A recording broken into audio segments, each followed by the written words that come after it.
to come up. It's always, there we go. We are live. Okay, so the topic I wanted to talk about today, and I will be reading the comments, so I will get there. But the first thing I wanted to say before I started, before you turn, okay, so I do that consistently every time. Okay, so I want to talk about food storage, and I want to say everybody can do food storage. And the reason I'm going to say this is because I have friends over in my neck of the wood in Idaho and friends who've lived in other parts of the country who were on food stamps and still had food storage. In fact, they were able to build their food storage up so much in the time that they had food stamps that they were all topped off. By the time they got off food stamps, they had their full year's worth of food storage. And the reason for that is that bulk food storage is easier, cheaper to buy than regular groceries. And because with one item, you can make an unlimited number of items. For instance, if you have dried beans, you can make refried beans with it, or you can make bean soup, or you can even use it to make it into brownies. Some recipes actually call for cooked beans to be in them, and it's obviously not a savory dish, but that it adds moisture and texture to your brownies. So before anything else, I want to say it doesn't matter how much money you have. In a lot of instances, people who were on a budget couldn't buy food storage as quickly as they could if they were on food stamps, because you have a bigger budget when you're on food stamps than a lot of people do when they are they're on that edge. They might be available. They might be, what's the word, not available? They might be what's the word for when things are, it might be something they could have, but they don't quite meet it. Anyway, so don't use food stamps as a... Yeah, that was my next question, is are you condoning the use of food stamps to free up your food budget? I want to say that I do not necessarily vilify food stamps. I know a lot of really hardworking people that have been on food stamps that were on it for as short a period of time as they possibly could be, and then they got off of it.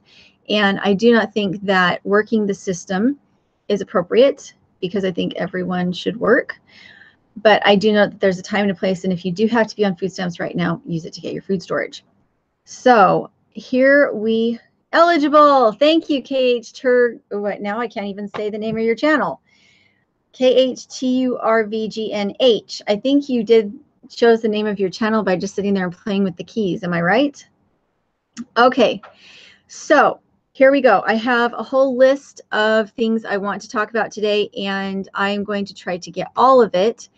The reason I'm wanting to talk about it right now is because of the government shutdown that is, I can't remember if it's imminent or if it has already been put into place. I'm not sure about that. But if any of you have ever watched Melanie, her channel is Road to the Farm. She and her husband were in Arizona the last time there were government shutdowns, and he was Border Patrol. And because she had food storage, they were able to live, I think they were without a paycheck for 3 months. I think she said it was 3 months. It might have been longer than that. But they were without a paycheck for 3 months. And because she had food storage, they didn't go on food stamps. They lived on their food storage, and they lived well on their food storage. So if you want to hear that story, you should go over to Melanie from Road to the Farm. And the name of her channel is Road to the Farm. And if she hasn't done a video about it yet, you should ask her. Go to her Facebook page maybe and request it, because it's an amazing story. But first, we're going to go through our list. Down below, some of the people I'm going to be talking about, I have their links below. For instance, when we talk about the rocket mass heater, I do have the how-to videos from Paul Wheaton down below. And it's the videos that actually explain to you how to make a rocket mass heater correctly. If you don't make it correctly, it smokes and it's inefficient and dangerous. So his link is below.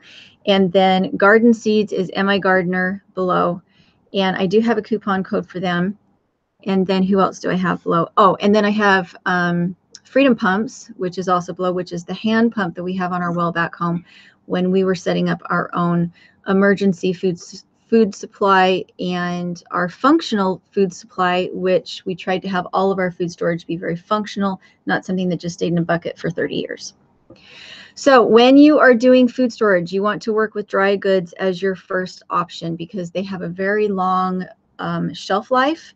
And as long as you're not adding water to them, as long as they're not coming in contact with water, whether it be in the air or actual water, they stay good for a very long time. They're very simple to set up, and it's much less expensive to buy dry goods in large bags than it is to buy small bags of prepackaged food.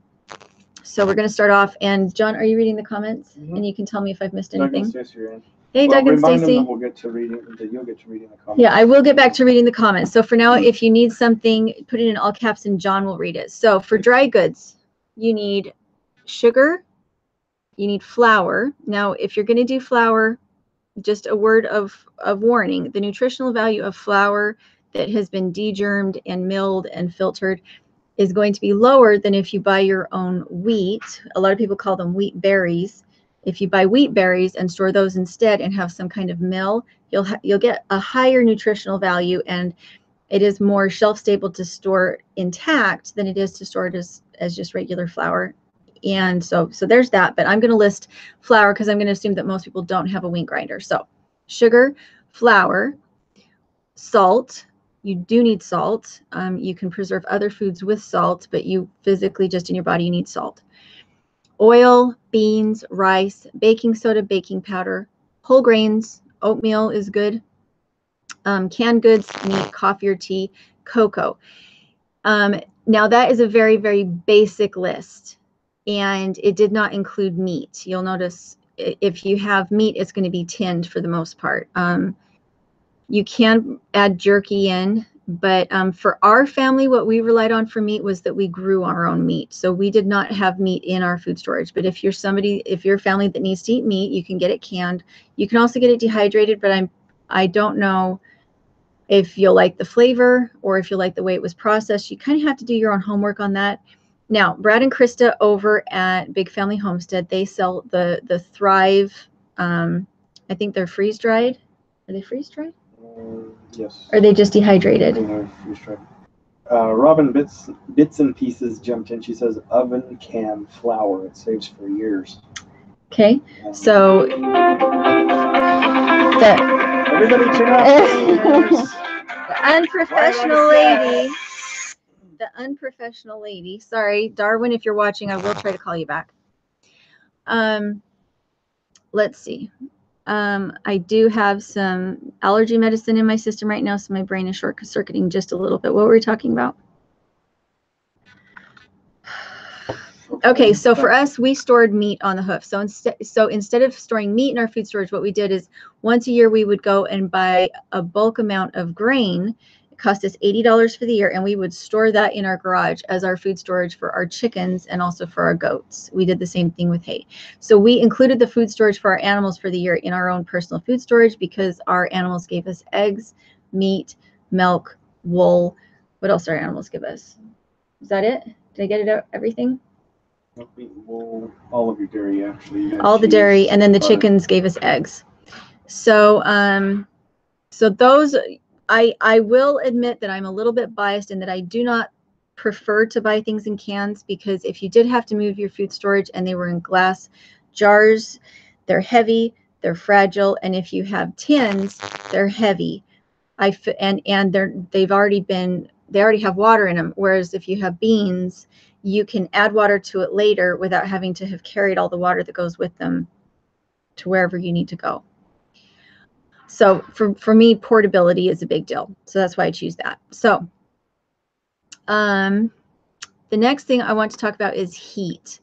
Now, whether you live in the South or you live in the North, I think that with the exception of maybe Florida, you're going to die in the winter if you don't have enough warmth. If you can't stay warm. And even in Florida, we had a few nights when we were there where it got pretty chilly. It didn't freeze, but it was in the 30s in middle of January, maybe. Very cold. And so I think even there you probably would be a good idea to have some heat tools and heat fuel. Yes, honey. Okay, MK is asking, what type of grain did you buy in bulk for your goats and chickens? It depends. We went to a feed mill and we bought it very inexpensively. We tried sometimes. He had some available that was ground and some available that was whole. They didn't like the corn. Our animals did not like the corn, whether we ground it or didn't grind it. They didn't like it. So what we tended to feed them was something like wheat or oats. I think those were the two that we fed them a lot. And we also got used and rotated our old wheat food storage out of the house. Yeah, and so if you'd rather have food storage that you don't rotate, which we prefer to rotate ours, I had my parents had 5 years worth of food storage for their family of 9.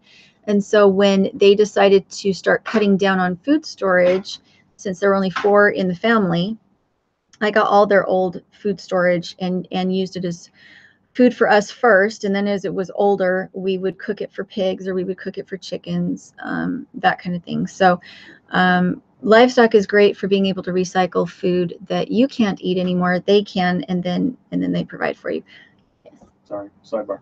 So Sacred Wonders Maine is asking if these are our thoughts on the solar minimum that Danny was talking about, or is this generally, this is just general? This is general. I think you should have food storage.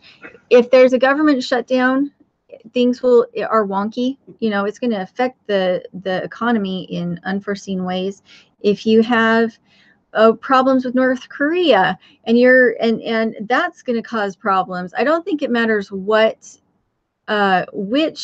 disaster scenario there is. I think just for everyday life, it's good to have food storage. John and I, we didn't have an apocalyptic thing happen. What happened was John hurt his back and he couldn't work. And we had all this food storage. We had the animals. We had paid forward on our mortgage so that we actually were quite a bit ahead on our mortgage. And so it means that when something unforeseen that was unpleasant and difficult happened, we had so many different resources that we never had to go on food stamps. We never had to go on any social assistance type of program. John didn't apply for disability. It was one of those things where we didn't have to turn to anybody else and ask them for help. We had what we needed in our home. We built it up over a period of some years. And I not only had I built it up, but I had been using it during that whole time. So I already knew how to cook out of my food storage because we rotated it. We were already there. And so we were sitting in a very good place when John got hurt, which was when we transitioned from John working to me working. And it was challenging, but doable. Is that a good way to put that? I think you should have taken the Benadryl and I should have not taken the Benadryl. I feel brainless. I'm keeping the chat down. You just stay on task. Okay, so with heat, I would always like to have a renewable heat source. So for us, that means wood. We used a wood cook stove, and we had 3 years worth of wood in our wood shed, ready to be split at any given time. I would follow the tree service guys and get wood from them, and I'd use it either in my gardens as hugelkultur or we would end up burning it. I will say that if you use a wood stove, you're going to be advertising to the neighborhood that you have heat, and that may not be a good thing, which is why I'm looking so hard at rocket mass heaters, is because they burn less wood, but they also burn very clean. If you haven't seen Esther and Nick's recent video about their rocket mass heater and how it operates and what they like about it, you should go check out that video. It's Fouch-O-Matic, or is it Fouch Family Off-Grid, or Fouch Family Homestead, something like that. Yeah, babe. See, the audience is with me. They say we don't mind having a loopy dirt patch. Oh, I'm so loopy. I'm in a bubble, the bubble brain. Okay, so we chose wood because it was renewable, and we would have had a $700 heat bill, keeping the heat turned down significantly if we had used electric heat in our house. And instead, we had wood that we bought a couple cords, or I followed the tree service guys. Sometimes we did both if we found wood that was a really good deal. For instance, when John hurt his back, it would be very difficult for me to get all the wood harvested by myself.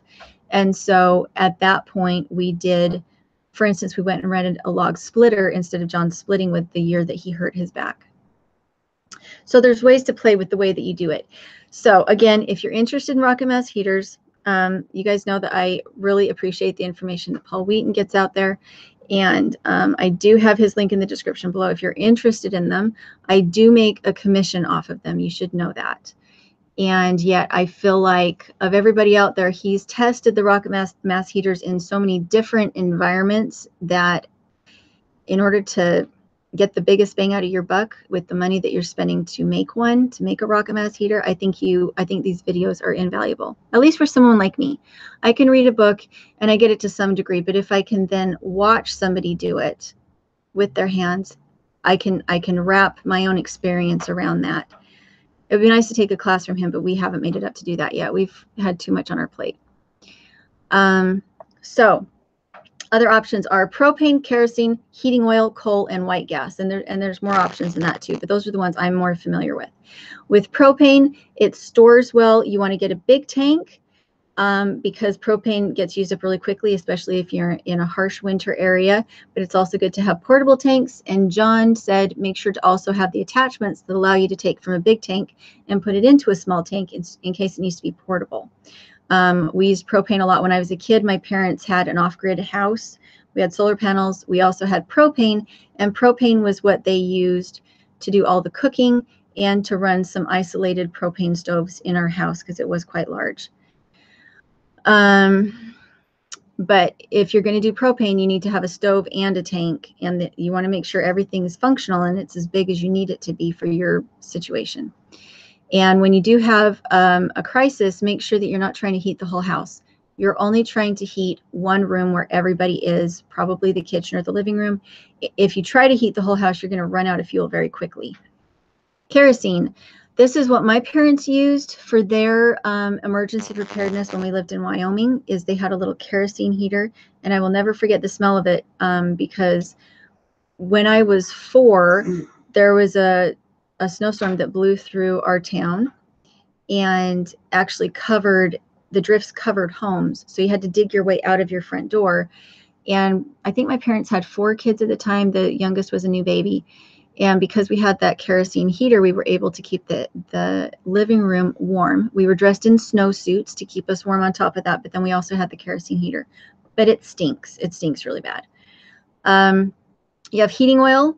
Back home, we do know people who use heating oil, have a heating oil furnace that they use, but that's kind of limited by availability because it has to be delivered. And you also need a special furnace. Coal is dirty. You need to have somewhere to store it. And again, it may be availability. Not every area still uses coal enough that they still deliver to it. And then white gas, we did have a white gas heater, but I don't remember us ever having used it. And we got it from a pawn shop. A lot of these tools, you can go to a pawn shop and get them super cheap. A lot of the things that we put into our own food storage emergency stuff was actually secondhand, garage sales, that kind of thing. Okay, next one is cooling. In southern climates, heat may be a bigger issue. I am reading my notes, by the way. So if it looks like I'm reading, those are my own notes. I'm not actually reading from a book. Sorry. No, Doug and Stacy are saying 1 is none, 2 is 1, and 3 is done. Yes, exactly. You need redundancy. If you don't have redundancy and if you haven't checked your systems, you might as well not have them. And this actually ties back into Doug and Stacy. They have their outdoor kitchen that they just built that is screened in. And when we were there, they talked about how they are thinking of hanging hammocks in the kitchen, in the outdoor kitchen to sleep in the summer, because the upstairs, the attic of their little tiny house gets warm. And we found the same thing in our house, in our tiny house back in Idaho, was that the upstairs is not really that ideal for sleeping, because in the summer it's hotter than downstairs, and in the winter, because you have the wood burning stove, all the heat rises to the attic, and so you're too hot. And so we need to kind of tweak that system for ourselves as well. Anyway, sorry, back to cooling.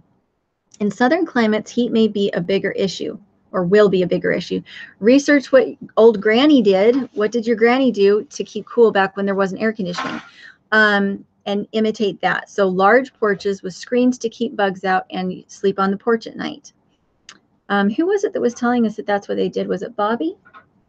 Was it Bobby? I don't remember. Somebody, now that we're in Oklahoma, it gets really hot and muggy here in the summer. I haven't been through an Oklahoma summer yet, but a lot of people would do exactly that. They'd have a built-in porch with screening, and then they would sleep on the porch at night to keep cool. Annie did that after Hurricane Katrina. That's right. But their porch isn't screened in. Okay, so we've had quite a few more people drop in. Got a sea of blue wrenches. Okay. Shall I finish this and then we'll talk? Shall I finish it? And then Just I'll say try hi, and say everybody, fast. and then Hi, everybody. And now finish up. Okay, so water. Do not assume that your source of water is secure. Have water storage on hand in good sturdy containers that can be moved easily. Back home, we had the big 50-gallon drums that we would fill with water under our stairs.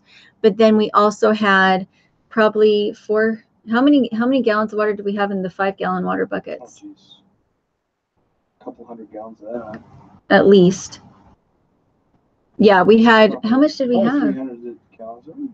We had a lot of water storage underneath our stairs. But on top of that, we had chemical water treatments. We had physical water treatments. We had a friend that sent us the life straw for use. We also had the granulated chlorine that's for hot tubs, but you're not using the one with additives in it. And I don't remember what it's called. So don't quote me on that one. Go look it up yourself. I don't want anybody poisoning themselves. That stuff is so toxic and so concentrated that you can kill people, make them very sick. So, but there is a powdered chlorine option out there that doesn't have additives. And we had some on hand, because if you have chlorine in bottles, over a certain period of time, it just turns into water. It deactivates, so it won't do any good in your water. This is not condoned. I am not. Don't listen to me. Purposes only. Don't listen to me. Go. Do not possibly go to the hot tub store. Don't go to the hot tub store. Chlorine. And don't use that. 99.999%. And do not, especially do not put that in your water. Yeah. Okay. If you ever did do that, against our advice, you have to actually dilute the powder, dilute it down, and then dilute it again, and then dilute it again, and then treat 200 gallons of water. I mean, it's a tiny amount. So don't follow anything that I'm saying. Don't do that. This is not advice. But you could look up online and see if somebody else gave you bad advice about how to use powdered chlorine. So water. Okay. So have a water filtration system on hand that's a physical filtration system. We're borrowing a friend's Berkey right now because I'm reacting to chlorine. A Berkey is a good thing to have. You can also use the life straw. You can also create your own filtration by layering rocks and sand and charcoal in a bucket and letting it filter down. But you need to look up the plans on how to do it the right way. Don't take somebody else's word for it and then not try it and not test it. Okay, do not waste water with washing your body. Use wet wipes. You're not the water you're saving for drinking is not for hygiene. It is for drinking. And so use wet wipes for hygiene. Set up a composting toilet if you get into this kind of situation, but just know that you have to have a lot of carbon in order for a composting toilet to work. You have to have a lot of dry, clean, good, small pieces of carbon, such as straw or wood chips, in order to get it to actually compost. Otherwise, you know, the toilet situation can be a really big deal. Only flush solid waste if you're going to use your flush toilet still and use your water. And instead of using your clean water, use your cooking water to flush the toilet. And cut back on salt in your cooking water, because you can also use your cooking water to give water to your livestock. For instance, if I had spaghetti water, I could put it into a pot, take it out to the chickens, and they could drink the spaghetti water rather than me using it to flush a toilet. Now the converse is not true. Do not use your flushing water to cook with. Do not use your flushing water to cook with. That's disgusting. Okay, so very specific. If you're going to use your cooking water to feed animals or plants, don't be salting your water. Okay. Also, one thing that we do have on our homestead is we do have a hand pump on our well that is hand. It's not run by solar. There's nothing there except the pump part of it for our hands to use. And I do have that in the link below. It's gkpump.com, and they're called Freedom Pumps, and they're very inexpensive. She can ship them, but she needs to be able to talk to you on the phone. Her name is Stephanie. And I do have it in the link below, so go check that out if you want to put a hand pump. Ours cost $300 to install, and that included the installation and all the parts. And then when something went wrong with it this summer, one of the nuts came loose. She came out and she fixed it, and it took 5 minutes. But she can walk you through how to fix it on the phone. So she is an amazing businesswoman. And again, they are an affiliate. I have 3 affiliates right now. I have GK Pump, I have Paul Wheaton with his Rocket Mass Heater videos, and I have M.I. Gardner. They're people whose products I used for years, and I would much rather make money talking about my friends and amazing products than having an Amazon link or having an ad for Accutane or Viagra or something showing up on my videos. So I feel very strongly about supporting the people whose things I believe make a difference in the world. Quality of Life is asking how deep the well has to be for the hand pump. Stephanie can tell you that. Up to 300 feet. Yeah. She can do up to 300 feet. Our well was 85 feet, but she has put a pump onto 300 feet, 300-foot wells. And so call her. Julie can tell you that. What? Nothing. What Stephanie could have told. Well, you need to talk to Stephanie about it, because you can tell her the specifics of your well. And it worked well for us. As you guys know, we were off-grid all summer, and that pump was our water for laundry, drinking, cooking, and bathing. We did bathe with water from that pump, and it worked very quickly. If you compare it to the price of a cast iron pump, hand pump, like from Lehman's, you're going to be spending $6,500, and it won't be able to have the same depth as our humble little PVC pump did. So food, only purchase food that's safe for the whole family. If you have a child with celiac, don't be paying for flour, because it will be very hard to keep your child safe if you have allergens in the house. What is easy to take care of now, there's a hospital just down the road if your child has a big reaction. In a situation where you're relying on just what you have in your home, you don't want to have any allergen. It doesn't matter how bad you want chocolate chip cookies. Find a flour source that isn't going to make your family sick. So don't store what everyone can't eat. For dry goods, I prefer dry goods. It's more compact, it's not heavy, it's not fragile. I love dry goods. For canned goods that are tins, they store easily, but don't let them overheat. And you do then have garbage that you have to take care of after their use. So, you know, tins. We do have some things that are tinned, but not very many. Canned goods made out of glass from home canning. They're heavy, they're fragile, they're easily opened and easily reheated, and they're reusable. I do think you should at least have glass jars on hand and pressure cooking and hot pack canning tools. I think those are important. I will say that I don't do a lot of canning myself. I prefer to do winter gardens, and I prefer to have root vegetable storage in my home, in our root cellar, rather than having it in glass jars, just because I think we do better. So what are the rules, honey? You better go follow them. Daddy had to talk with you beforehand. You need to go sit at the table right now, because Dad talked to you about this and you're not being very obedient. So I do think it's important to can things. Over at Deep South Homestead, they do a lot of canning. The reason is that underground, they don't ever cool off. They have an amazing root cellar, but it's 70 degrees down there. It's definitely cooler down there than it would be in the summer above ground, but they don't have the same storage capacity that we have in the north, where us in the north, you can put something in the root cellar and it'll stay good until March or April. But we have very cold winters, and so the ground is colder, and so our basement stays colder. So you do have to take into account where you are in the country. If Deep South Homestead tried to put a bunch of grain into storage, it would all mold, no matter how they packed it, because of the humidity there. And that may be a problem for us later. I don't know. Okay, shelter. Your home or somebody else's, have a conversation about what you're bringing and what they already had. It is important to have networks in your neighborhood. If you have to hunker down and be where you are, then you need to know who your neighbors are. You need to be friends, and you need to know where you would go in case of certain emergencies, and know what your neighbors have that they have to help your family, and let them know what you would be bringing to help in those kind of situations. For evacuation, if you had to leave your home, you need a 72-hour kit. Ours are car kits. My car has 3 72-hour kits in it, 2 for the girls and 1 for me. Mine has more emergency useful, it's more comprehensive than the girls, but the girls have their own, so they have their own blanket, their own clothes, and I'm not carrying them in my pack. They have adequately sized backpacks for themselves. And you change those out every 6 months.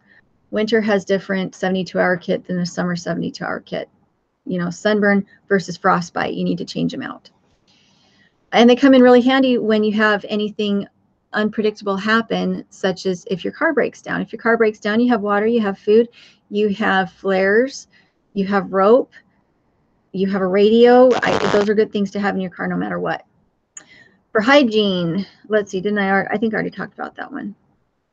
Oh, for hygiene. Okay, composting toilet requires a lot of clean, dry carbon in order to work. You can do a pit toilet, but adults need to be the ones handling any kind of hygiene issues, human waste at this point. If you're in an emergency situation, kids are not thorough. You know they're not thorough, so you need to do it yourself. You need to be the one doing any hauling, any prepping, any cleanup. You need to do that so that you're not making your family sick. And I strongly believe in having a lot of wet wipes around. Off Grid with Doug and Stacy, they have a recipe. I don't know if they actually have a video of themselves, but I have a video showing Stacy making her own wet wipes out of paper towels and essential oils and a little bit of water. And so it doesn't necessarily have to be wet wipes that you use. You could use cloth that has been boiled, like washcloths that have been boiled. But I think that when people come in and out of your house in an emergency situation, they need to wash their hands. That's just my opinion. Very important. You don't want to get sick. In this situation, if you're not composting, you need to save toilet paper and burn it rather than putting it down the toilet, because it requires more water to put toilet paper down the toilet. Let's see. Critters, disease issues, mosquitoes, ticks, mice. You need to make sure your food storage is in mouse-proof containers. Just leaving things around in their original plastic wrapping is not good enough. They need to be in something that closes. And with mosquitoes, again, they carry diseases and they're uncomfortable. They make life miserable. So again, a screened-in porch is a great idea. Long sleeves, long pants, if you're worried about things like that. Same thing goes for ticks. You don't want people getting sick from nasty critters. As far as traps go for animals, you probably don't want to be using poison, whether it be like herbicide or pesticides. You don't want to be using those stuff because you don't have any way to wash off afterwards, and you don't want to be making yourself sicker.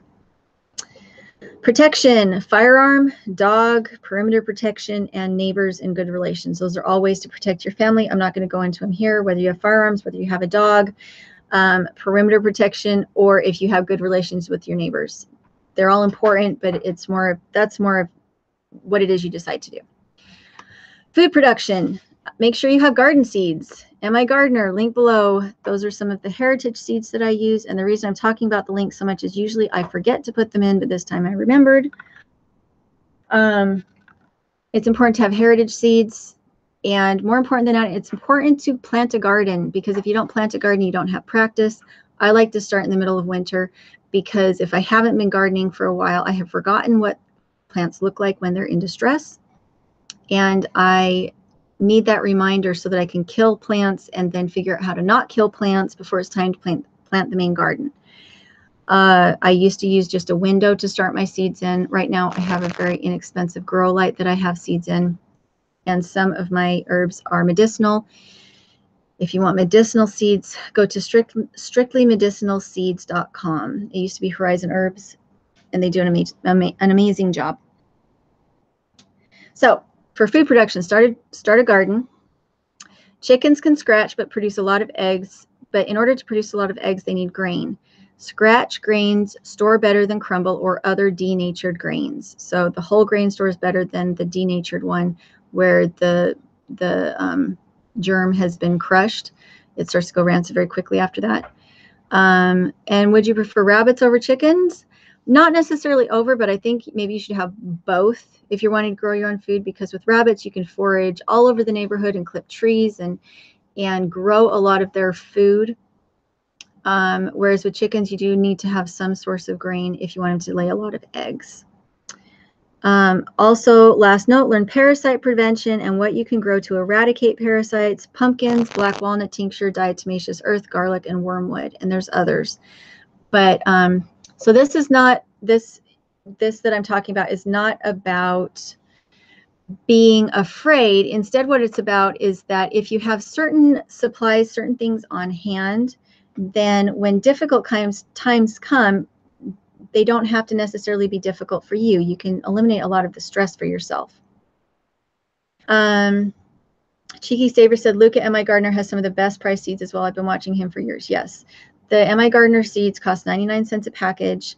I do make money off of it. A very tiny amount of money, but they're the seeds that I use myself anyway, so win-win.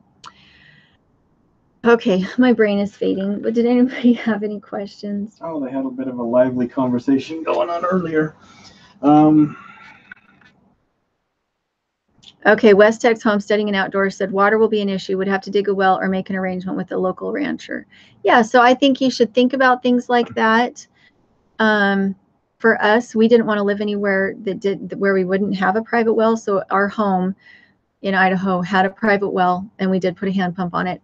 But you know, if you have a local church that you can talk to, if you have a local church and they have a well, you could talk to your local church about, hey, could we put a hand pump on our church well so that if there was ever an emergency, all the people in the community could come and pump themselves some drinking water, and we would be safer, things would be smarter.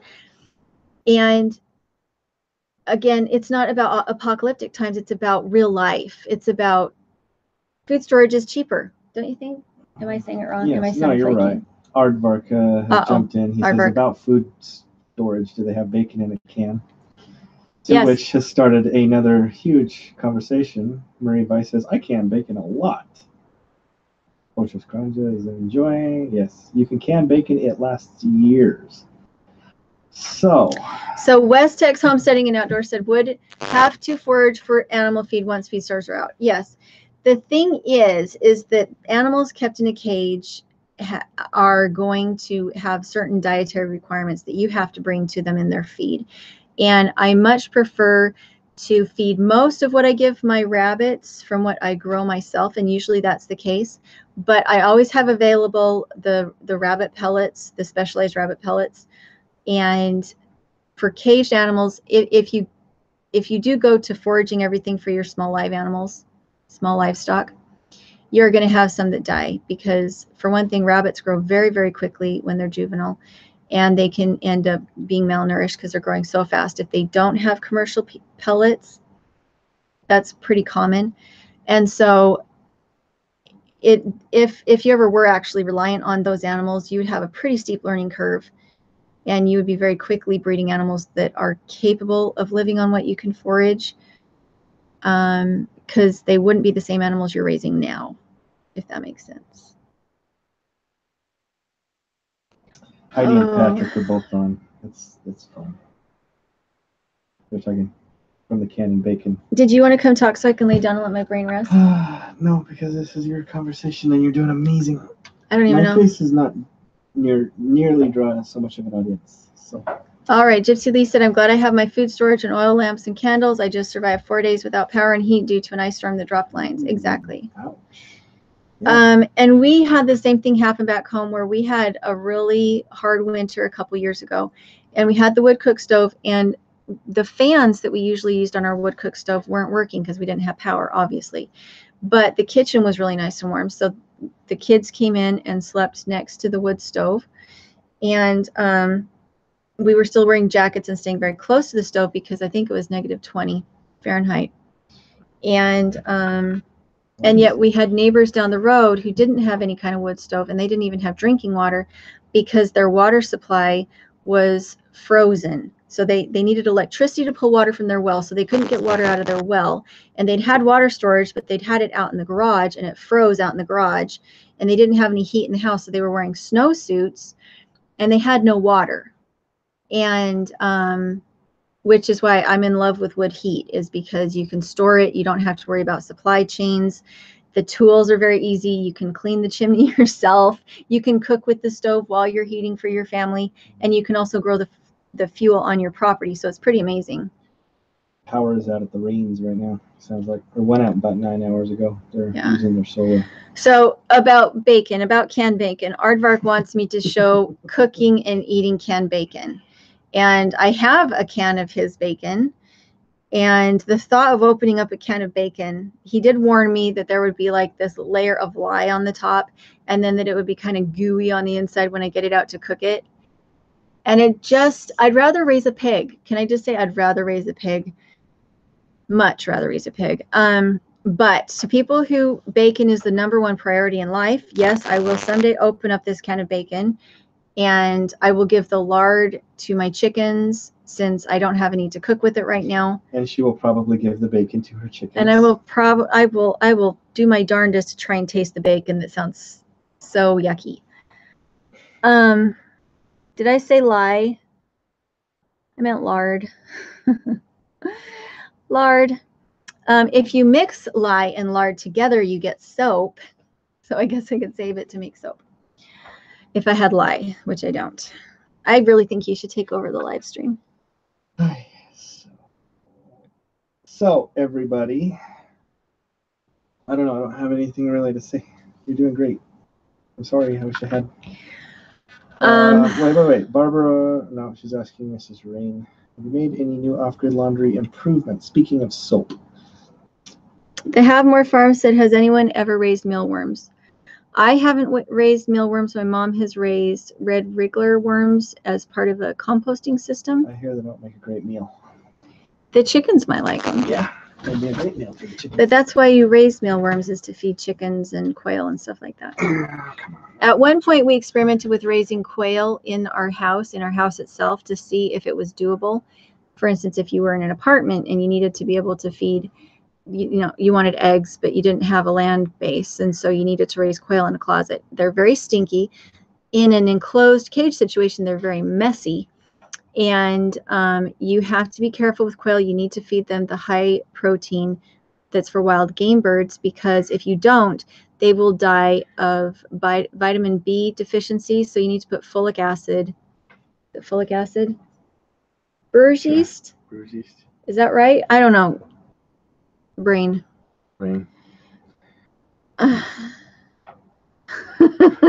Vendor's Aardvark says, if you bounce on the ball, it will restart your brain or scramble it. Can't remember. I have not the energy. If I did end up taking a second Benadryl today, because it's the second one that did her in. It was the second one. I was able to form coherent sentences for the first Benadryl, but I took the second one because I could feel that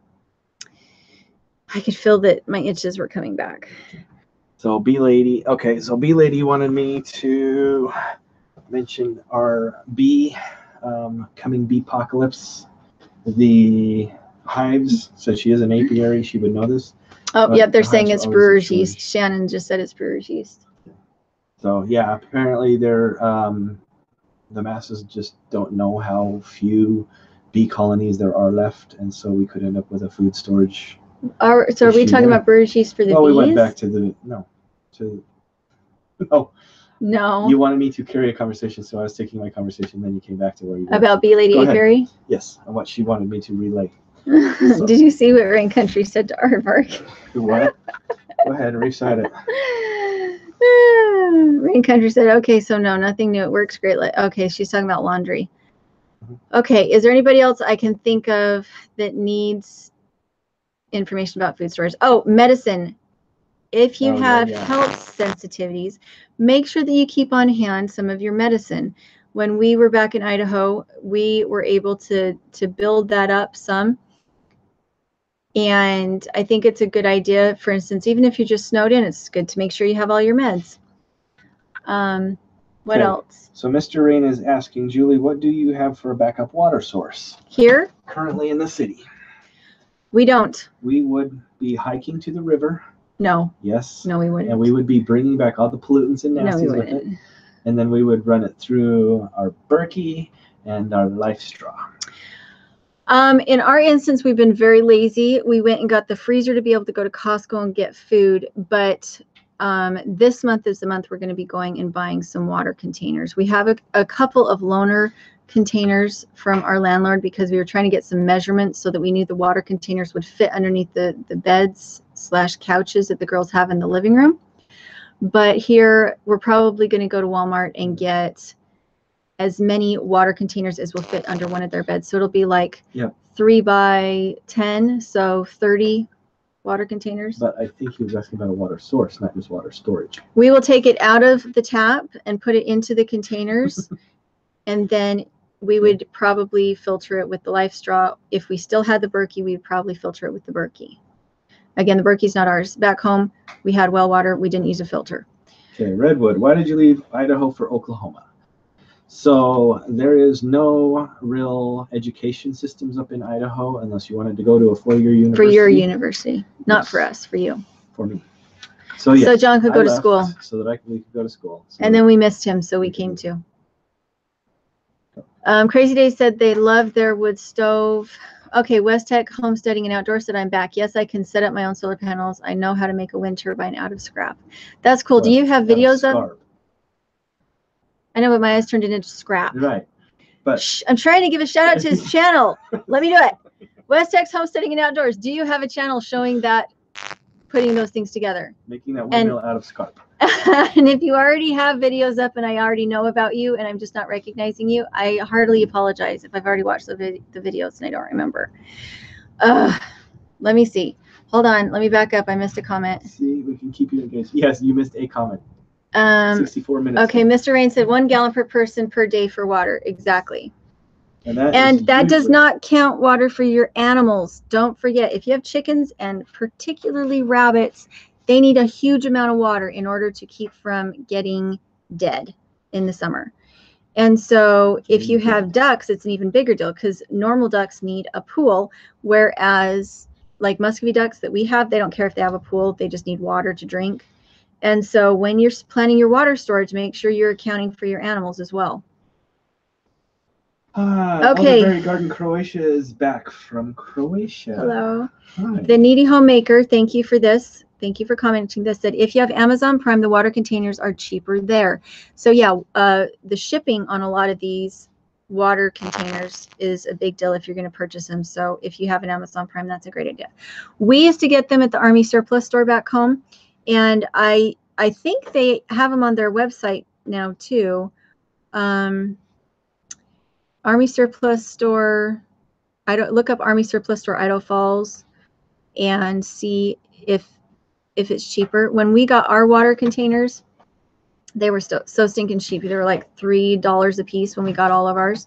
And you do want the ones with the little turning spigot, not the ones where you have to open the whole thing and chance contaminating your water. Instead, we use this next to our outhouse. We had one designated water, big water. Sorry, looks like a box. The water thing that holds the water that looks like a box. Cistern? No.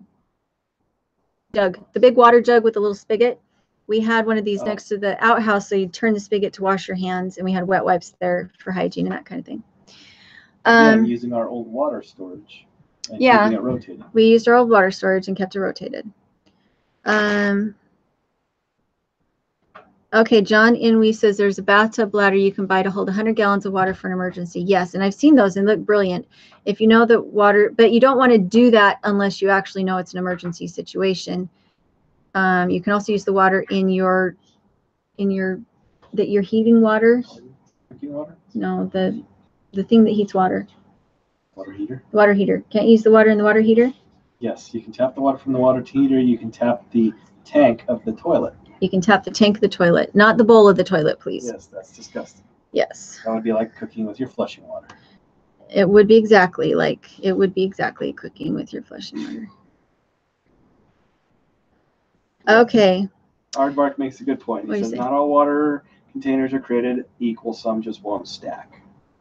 And that's true. And Aardvark told us about that.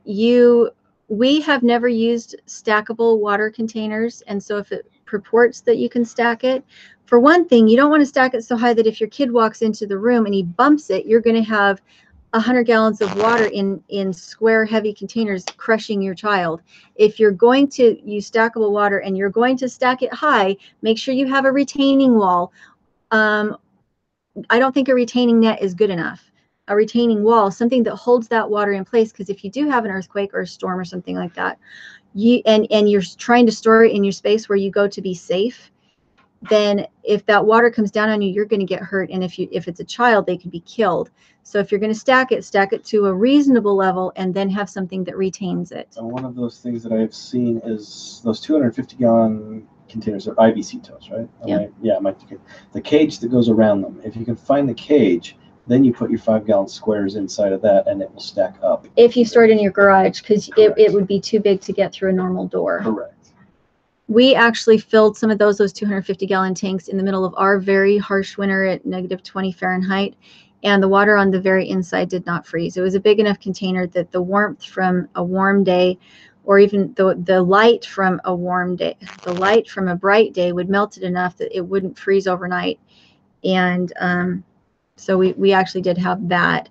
But if you're going to store it in that plastic for long periods of time, I think you do need to treat it some way, or boil it, or run it through some kind of filtering system before drinking it, because the plastic does erode and does break down a little bit, especially if it warms up the way it would if you stored it out in the sun. Again, refer to the first of the live stream about hot tub chlorine. Hot tub chlorine, but we don't ever use. When we say hot tub chlorine, there's a specific kind of powder chlorine that you can use safely. Granulated chlorine, but it needs to not have additives, and we're not advising you to use it. We're advising you to do your own homework and find out what it is. Okay, Danny Bull, if so, how do wild bunnies survive? Nobody's watering them. So they would get a lot of their water from the food that they eat, if they're eating a lot of water-rich food, but they still need some water. Thank you. Who did that? DIY Solar Wind said, thank you for all this information. Thank you. That's very kind. So for instance, if you had those IBC totes and they had not had chemicals stored in them, be very cautious with the IBC totes, because sometimes they have pesticides and herbicides that were stored in them, and you don't want to give that to your animals. But if you know it was food grade, it didn't have, like, it had molasses or something in it, you could store that in a shed, fill it with water from your hose, and then close it off and have that as your animal water storage, and just empty it once a year into your garden or whatever. And that way, if you ever did have a calamity where you needed water, the only thing is we have a hand pump. We do store water for our own consumption in the house, but we don't store it for the animals because we have the hand pump. So I don't think that's too short-sighted for us, because, again, we have a hand pump. Let's see. And so, Danny Bull, one other thing is with wild bunnies, they're not built to grow as quickly as commercial bunnies. Commercial bunnies that are meat rabbits were meant to grow very quickly to a very large size, and they're not using as many. There's a huge difference between a wild bunny and a commercial type rabbit, as far as the calories, as far as the disease resistance. If you are eating wild bunnies, you do need to watch out for, health problems that they have. If you go to butcher a wild bunny and its internal organs don't look right, and it looks like it had parasites or a spotty liver, stuff like that, you don't want to eat that. Rabbits in a cage are not exposed to parasites the same way that rabbits on the ground are. Getting started on homesteading. So tapping maple tree, you will get a half-gallon sap and you can drink it. That is true. If you're at the right time of year, you can tap them and get water out of them. Trying to see. Oh, I've missed so much. Needy homemaker, KN for needy. Okay, Adventurous Aardvark cell calcium hypochlorite is what it's called. Calcium hypochlorite. Needy homemaker, have you looked into harnessing rainwater in a barrel system? We can't back home. We do not get a frequent enough rain that's heavy enough to actually create any water. We're in a high desert, high cold desert. And so even with snow, we don't get water from our own precipitation. We get water that comes from the mountains where there was a high snowpack, and it comes down the Snake River. And that's where we get our water for irrigation. And when we have water that goes into our canal systems, it also fills the aquifer back up.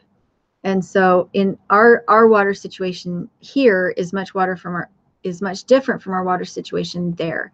And so being here, we are having to relearn from scratch, like anybody else in a new place, what the concerns are here and what we can do about them.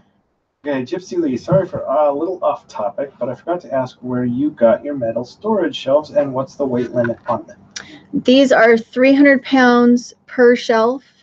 So each little slat is a 300-pound Evenly distributed. max, evenly distributed.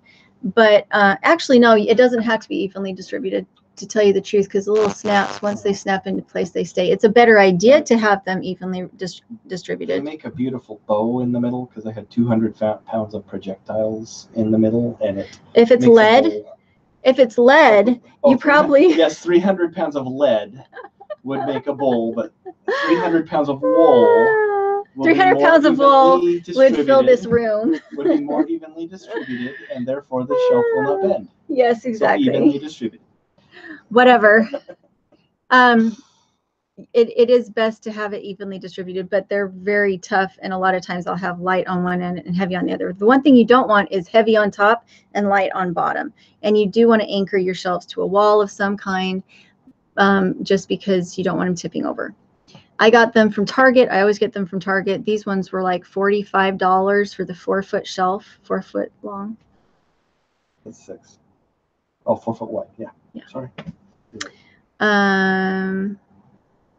Yeah, Target has been a good place for a lot of stuff. Yeah, we really like Target right now. Rabbit cages.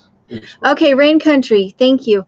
So whenever we do dry food storage, we don't want to have creatures getting into our food storage. And so we would go to bakeries that are inside Albertsons or anywhere else, and the icing buckets that they use, a lot of times they'll give them to you for free. Sometimes they'll charge $1. And we would go in and get 50 of them, and I would make, not only would I make, well, first I'd wash them really well with soap and water in your bathtub, and then let them dry thoroughly, bone dry, before you put any kind of food storage in. And then you want to put some kind of dessicant and or oxygen absorber. Oxygen absorber. To be duded actually said that was talking about the buckets originally. Oh, go ahead. So you need something that's going to suck moisture out of even the air that's in that bucket, and you put your food in, and then you seal it, and make sure to label it, especially put the date on. Now the reason to do that is to keep mice out. Why was I going down this road? What did she say? Buckets. Oh, but not only did I use those icing buckets for food storage, I also made them into self-watering garden containers so that I could plant a tomato or a pepper or some other plant that needed to come in at night into it. And I would take it outside on the deck where there was good sunlight during the day, and then I would bring it in the bucket at night, and it was a self-watering garden container. Hit your blue button. And it takes 2 buckets in order to make one of those. I don't want to because I haven't. know, but they are way forward. They're okay. The shelves now. Let's see. So Kathleen Strain said desiccant is the same as oxygen absorber. Desiccant's a water absorber. Desiccant is? Yes, it takes the air, moisture. Desiccants absorb moisture. Okay. Yes. What's really fun about live streams is saying stupid things like cypress when you mean cedar. You know, it starts with a C, but then I'm not sure where you scarp. I didn't spell it scarp. I'm that guy who's going to pull. I said it's scrap. I mean, you got all the right letters, of course. All right, so just kidding. I have 3 minutes left before I'm going to go lay down and pretend that my brain is attached to my body. The good news is I can now, I think I've gotten loopier as the show progressed. Yes, I think I did such a good job sounding professional at the beginning, and now everybody's going to like drunk Julie. I'm really not drunk. It really is Benadryl. Well, yeah. So I've got 3 minutes left if you guys have questions. Did the whole show, and it took 45 minutes for that to kick in. So it took 45 minutes for it to kick in. Yes. Anyway, I'm getting ready to start my beds outside. All of the good, cute little plants are ready to be potted up again that I have under my light, and I'm wishing I had a double light so that I could turn my trays a little bit. Israel Rodriguez says we should make a blooper video. Have more fun said she's toasted. Plastered. Okay. I'm really not. Mr. Rain, do you put the contents in Mylar bags and seal within the buckets? Julie, I do not. What we use is Ziploc bags. I will take from a 50-pound bag of black beans, and I will pour them into a gallon-size Ziploc bag, and then we'll put them in the bucket. Or if the portion size needs to be smaller than that, we'll put it into a 1 quart Ziploc bag of beans or rice. Whatever the portion size is that is 1 meal's worth, we'll put them in that size Ziploc bag. We'll zip it up. We'll put it in storage. And that way, every time the bucket gets opened, we're just pulling the little bag out. We're not sending kids downstairs to get beans only to find that they opened the bucket and tipped the bucket over, and now all the beans are on the floor. Instead, they're going down and picking up a 1 quart bag, closing the bucket, and bringing it to mom. And it worked really well for us, and we were able to reuse all the bags for the next go around because we weren't putting anything wet. We weren't putting any other kind of food in them, and that system worked fantastically. That being said, Avalon Bay is sending me a Mylar bag thing. Sealer. What's the sealer? The Mylar sealer? The Mylar bag sealer. Vacuum sealer? The vacuum sealer. So Avalon Bay is sending me a vacuum sealer. They wanted me to try it out, so I will be trying that out to see what I think of them. And so that will be coming up soon. When she thinks good of it, she will post a video. Yeah, after I've tried it generally it takes me about a month to figure out if I like a product well enough to talk about it. But on top of that, if I don't think I'm going to use it on a daily basis, I won't even let them send it to me. So Corey Hodson said, do you mind me asking, how old are both of you?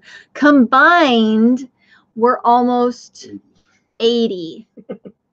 Yeah, we're almost 80 years old combined. Do you mean separately? Robin Bits and Pieces said, I've hoped for a blooper video also. Okay. How many liters in a quart? I really need to get off the live stream. I wanted this to be so professional and good. I know, but it's it turned not. out so good. No, it turned out so good. Probably because it's not so professional. It's terrible. Danny Bull said this live stream had more views than usual. Is it the time or a well-chosen title or both?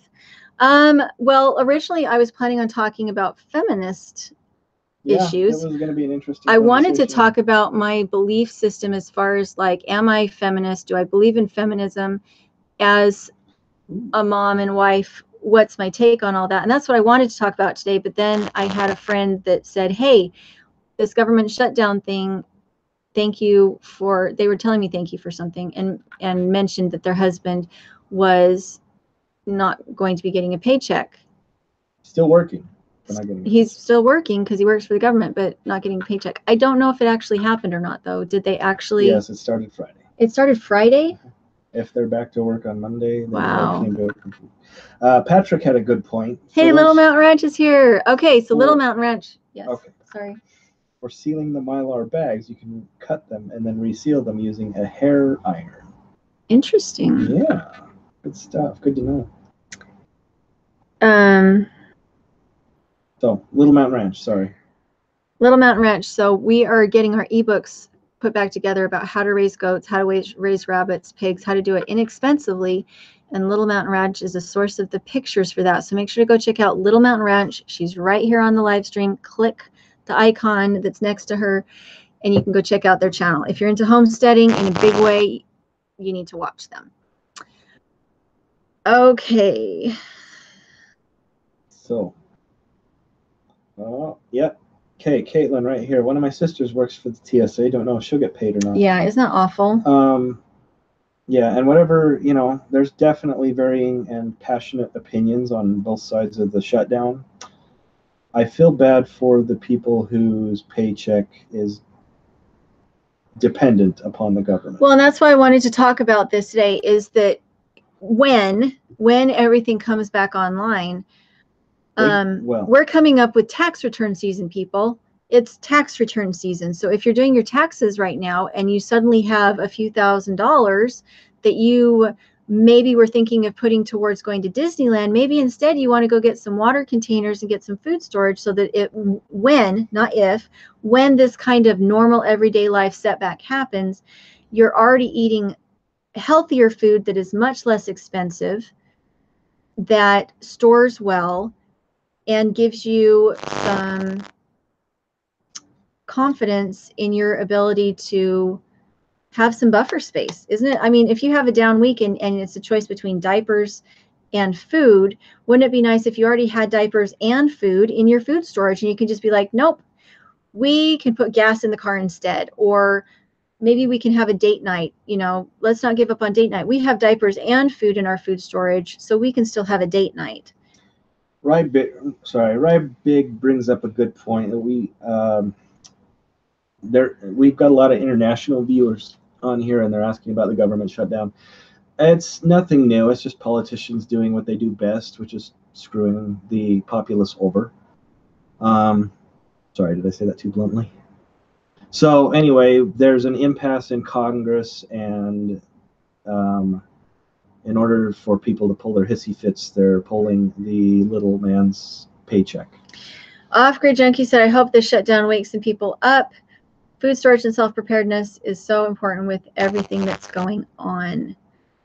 And it's happened before. We've had the Great Depression. We've had a government shutdown before. And yet it could be something as simple as having a need to funnel that money somewhere else. If you have food, that's the most predictable need for money that there is food, shelter, you know, those very basic bills. If you have a time where money needs to be funneled somewhere else, if you have followed the Dave Ramsey system, if you also have savings on hand as well as food storage, I mean, you can start to build this up and build yourself enough cushion that, you know, if you did have something unfriendly happen, you wouldn't necessarily be having to figure out morally, do I feel like I want to be on food stamps? Instead, could I make the choice and eat my food storage? For me personally, with the whole government thing, is I feel like we as a people are very demanding and also very entitled, because I would much rather eat food storage than be taxed higher taxes and not be on food stamps. I will go for food stamps. I can't feel any strong emotion when I'm under Benadryl. I will always go on food storage. If I have the option between food storage and food stamps, I will always go for food storage because I don't want to be taxed in order to support the food stamp program. I will also always choose to get that second job rather than going on disability if I have that as an option. I understand there are people out there who don't have the option. And if you've paid into the Social Security system all your life, of course, you should get that money back because it was touted as a retirement fund. But I feel like there's so many things we can do for ourselves that would allow us to cut back on some programs. It wasn't me. Does it smell a little off in here? No, it doesn't. Don't be mean. I feel like if we looked around and did more for ourselves, we wouldn't need so many programs. That's my personal opinion. And that way people who really need those programs would then have a decluttered system that would allow them to get the help that they need. Am I not saying it right? No, you did just perfectly. Kaya just right behind you. I'm watching the live stream, and she just we love our children. Learning off-grid lifestyle said Claritin is much less drowsy. I've tried some other allergy type medicines. Can you knock at them so they're not terrorizing the chickens? Oh, and they're making monster noises. The girls love the chickens, but the neighborhood kids like to come back and roar at them like a monster, and then the chickens don't lay. Chickens are all over there. I don't know if they're just in the ducks too. They're just looking at the house. Chicken. So, okay, this is turning into a great show. Cheeky Saver said, being Canadian, I had to look up the government shutdown yesterday. I was surprised that every president has had shutdowns. Yep. In Canada, so this too? Is nothing new. No, every American president. Oh, every American president. Okay. Well, I don't know. We should probably pay attention to Canada more. The Have More Farm said shelf life on GMO is usually much longer. For seeds? Yes, Gypsy? Because it doesn't have a normal natural breakdown cycle. It has been modified to have a longer shelf life, or because there's I didn't know that the natural chain, the circle of life does not work so well on GMOs. Rain Country said, when I quit taking allergy meds, I quit having allergy problems. Well, for me, this is a bigger deal. I spent 3 days not wearing clothes because I had those blisters all over my body, and every time I wore clothes, I would get a new batch that broke out. So I had 3 days without clothes, which means I couldn't leave the house, and my poor traumatized children and frustrated husband. I should not do live shows when I'm on Benadryl. Anyway, keep going. This is turning out great. Anyway, yes, last night was the first time I was able to wear clothes because of the reaction I'd had to chlorine. So today is the first full day that I've worn clothes, but I have had some patches trying to break out, and they're very painful. They're like blisters that itch. And so I took the Benadryl because I wanted to try and break the cycle of the itch and see if I couldn't have some better days without taking the Benadryl. I haven't taken Benadryl every day, just as it became unbearable. Yep. To have more fun. And yet you did not do a live stream during that whole time. No, but if you noticed, when I was wearing tank tops and stuff, my head would be like way down here because I was trying to like only show my chin so you didn't see me in the tank top. So I would put on what I could and do the live stream and try and stay super modest. But yeah, I'm back to my good old 5 layers. Mm-hmm. Good old 5 layers. Okay, Punky Rooster said, oh, and she's talking to somebody else. The one out there has yet to come online. Kaylin Strain said, try coconut oil in the rash. I have been using coconut oil and other types of oils, but it's kind of a slow go right now. Off-Grid Junkie said, my husband has had bad allergies, and ever since he went vegan, he's had no allergies. Well, and I think that every body has a different food need. It's very interesting to me. Like Shadell over at Delectable Mountain, her family has to be vegan, totally vegan. And for me, I've tried to be vegan, and I got really sick when I was vegan. I do really well with lots of meat. What I don't do well with is lots of chlorine exposure over 3 hours a day, 5 days in a row. That is a bad thing. So you're in 70 minutes on. Am I? Okay. So I'm going to shut out, and I hope you'll all forgive me for anything that I have said today. Or done. Or that done. May have detracted from the message of Sorry this if I'm channel. ruined the spirit of the channel and the spirit of the message. Make sure to do your own research. This is not advice as far as what you should do to protect and take care of your own family. And so just make sure that you remember that.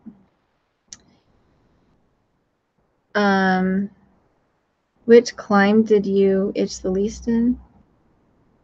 Oh, for me, I don't generally itch. It happened. This is a one-off. I've never had a reaction like this before that was this prolonged. I have reacted to chlorine before, but not in this way. I've never reacted to anything like this in this way before. And so that's why it was kind of scary and kind of touch and go, was because I wasn't familiar with how to fix it. And in the future, I just need to be more obedient and remember what I'm allergic to and not expose myself to it the way that I did this time. I can probably handle going swimming once a week, or at least I could have before this reaction, but I may not ever be able to get in chlorine again in a swimming pool situation just because of how poorly I timed and managed this exposure.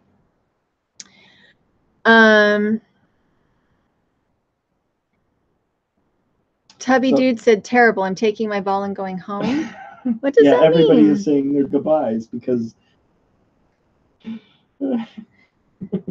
Why? Because you said you did your clothes and everyone started saying goodbye, and then you got on. But what's terrible? I don't know. Okay, so I'm gonna go. Please forgive me. I think it was fun. It was good. Everyone's loving it. I don't know about that. Okay. Oh yes. If you have any questions, my email is dirtpatcheaven@gmail.com. And we have all sorts of fun projects coming up in the future, but all of them are at the halfway point. Nothing's finished. Stuff that we talked about is in the links. Most of what we talked about is in the links below. So. Except for, yeah. And make sure to go check out Melanie at Road to the Farm because she is amazing. And she's what made me think of the video in the first place, because she told me the story about her husband being on the border patrol and them being without a paycheck for 3 months. So. Well.